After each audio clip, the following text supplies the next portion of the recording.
Paano ba to? Bobo, naka-on na yan.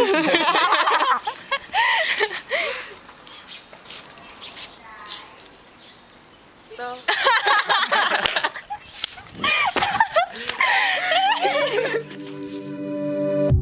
Iba-iba man ang aming pinanggalingan, iisa lang ang aming pinagsamahan. Ito ang Barkada, ang kwento ng aking barkada. Ito si Kira, ang certified chismosa ng barkada. Ito naman si Vince, ang lover boy ng barkada. At ito si Alex, astig, laging may angas. At syempre, ito si Aya, dating tahimik na ngayon ay bungis-ngis. At ito ang aking barkada. Dito kami nagsimula, sa bakuran lang.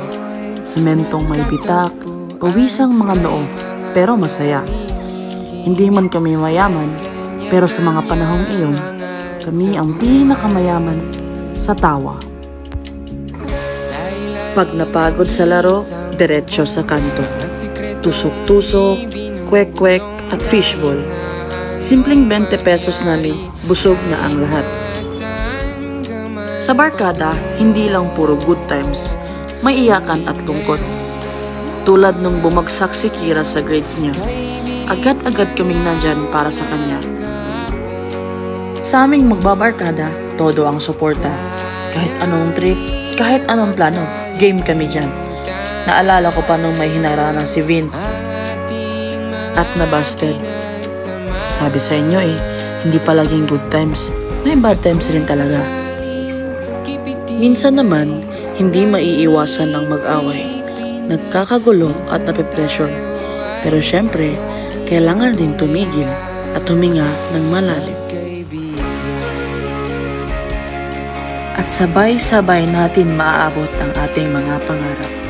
Kahit anong klaseng tagumpay pa yan, ang pinaka-importante ay magkakasama kaming inabot ang aming mga tagumpay. Isa sa pinakamasarap sa pagiging parte ng barkada ay ang makasama mo lang sila.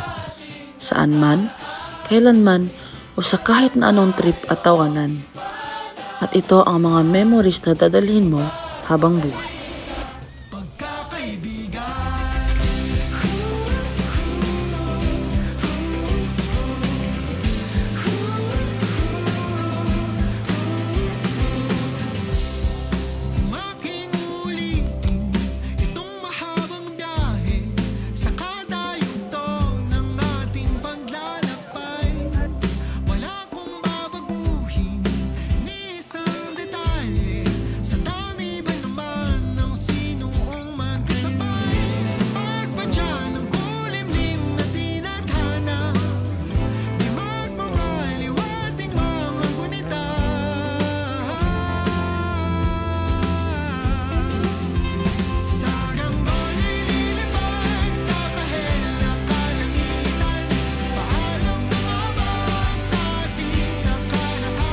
Dati, akala ko habang buhay kaming ganito, na kahit saan man napunta, laging may oras para sa isa't isa.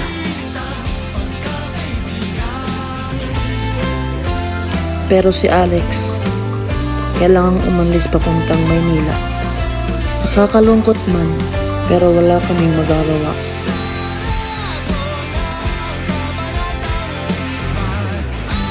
Pero kahit hindi na kami tulad ng dati, kahit malayo na sa isa't isa, buo pa rin sila sa puso ko. Hindi ko alam kung kailan tayo ulit mabubuo. Pero sa bawat kalsadang tinatahak ko ngayon, dala ko pa rin kayo, kasama sa bawat biyahe.